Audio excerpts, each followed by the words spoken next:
በደንብ እንትን ለማድረግ ይሞክራል እኔ ደግሞ at the same time እንትን እንደዛ ማድረጉ ጭራሽ ነው ያስጠላኛል የሆነ የሚያረጋቸው ነገሮች በሙሉ እንትን ነው ማስመሰል ይመስለኝ ነበር አልወጣልሽም አይወጣም በቃ እንዲወጣልኝ ፈልጌ ነበር በዛ ግን አልወጣልኝምና ከባድ ነበር የምልሽው ነገሮችን ለማስተካከል ምናምን ሲሞክሩ ምን አይነት ስሜት ተሰማሽ ነበር ምናምን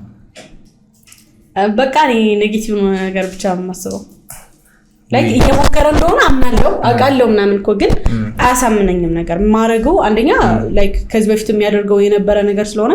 ግዴታው ነው አይ ኤክስፔክትድ ከዛ ደግሞ ግዴታው ነው ብዬ ደግሞ ደስተኛ አይደለም ኖርማሊ በቃ ኖርማል ምንም ነገር እንዳልተፈጠረ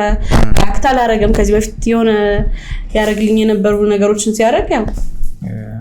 ከዚህ በፊት በጣም የምደሰትባቸው ነገሮች አሁን ላይ ምንም ነበርኩ እንደዛ ሰዓት ኦኬ መፍትሄ ልታበጁ አልሞከረሽም ምናምን ምን ወይስ እንዴት ልታረጉ አሰባችሁ የዛን ታይም ላይ ማለት ነው ኦኬ በዛ ሰዓት በቃ እንዳልኩ